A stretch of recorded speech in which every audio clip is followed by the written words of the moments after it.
Moïse appelle le Seigneur le Dieu d'Abraham, le Dieu d'Isaac, le Dieu de Jacob. Il n'est pas le Dieu des morts, mais il est le Dieu des vivants.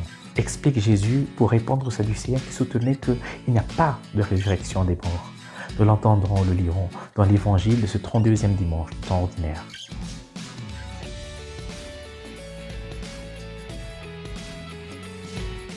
En ce premier dimanche du mois de novembre, durant lequel l'Église nous invite à porter dans nos pensées et prières la mémoire de nos fidèles défunts, prier pour eux, prier avec eux et demander leur intercession, je voudrais m'arrêter sur cette parole du Christ qui nous rappelle que le Seigneur Dieu n'est pas le Dieu des morts, mais des vivants, car pour lui, tous sont vivants. À Marie, la sœur de Lazare, Jésus dit « Je suis la résurrection et la vie. Celui qui croit en moi vivra, quand même il serait mort. Et quiconque vit et croit en moi ne mourra jamais. » Si donc ceux qui sont morts en Christ sont toujours vivants, ne feraient-ils pas toujours partie du corps du Christ? Et s'ils font partie du corps de Christ, ne restons-nous pas unis à eux? Voilà pourquoi nous croyons qu'on n'arrête pas de devenir membre du corps du Christ après notre mort physique, car la mort ne peut pas diviser les membres du corps du Christ. C'est cela que nous appelons la communion des saints. Saint Paul écrivait aux Corinthiens en disant « Maintenant donc, il y a plusieurs membres et un seul corps. L'œil ne peut pas dire à la main « Je n'ai pas besoin de toi », ni la tête dire aux pieds « Je n'ai pas besoin de toi ».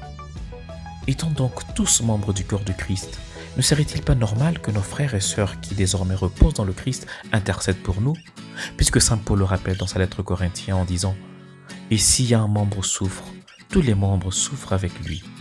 C'est la raison pour laquelle dans l'Église, nous adressons nos requêtes aux croyants, qu'ils soient vivants sur terre ou vivants dans l'autre vie, des requêtes pour prier pour nous, car nous restons unis en Christ.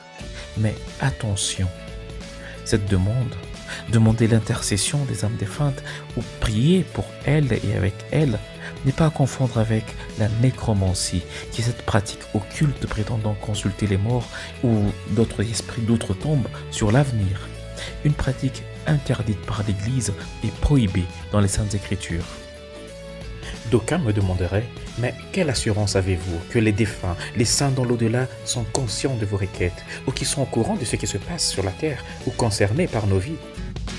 Notre seule assurance est notre foi, aussi folle soit-elle. La foi dans les paroles de l'Écriture où l'Esprit de Dieu révèle que les saints nous entourent. Ils nous entourent un peu comme une foule immense entoure des athlètes dans un stade.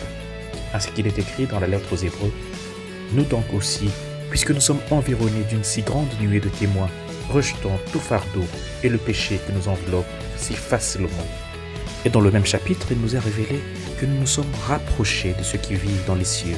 Pas que nous sommes séparés d'eux, mais plutôt rapprochés d'eux par la nouvelle alliance. Comme l'écrivait Birago Diop, les morts ne sont pas morts, les morts ne sont pas sous la terre, ils sont dans l'arbre qui frémit, ils sont dans le bois qui gémit, ils sont dans l'eau qui coule, ils sont dans l'eau qui dort, ils sont dans la case, ils sont dans la foule, les morts ne sont pas morts. Et cette assurance de notre rapprochement des esprits des justes nous accorde le privilège d'une plus grande communion de saints, comme nous le professons dans notre credo. Une communion voulue par Dieu, qui nous veut proches avec ceux sur terre et ceux qui nous ont déjà précédés dans la félicité éternelle. Prie donc avec moi. Dieu d'Abraham, Dieu d'Isaac, Dieu de Jacob, augmente en moi la foi. Jésus, toi qui es le chemin, la vérité et la vie, conduis mes pas chaque jour à ta suite, pour marcher avec l'Église sur terre, sur ton chemin d'amour qui nous mène à toi, dans la plénitude de la communion des saints. Puissent les âmes des fidèles défunts reposer dans ta paix. Amen.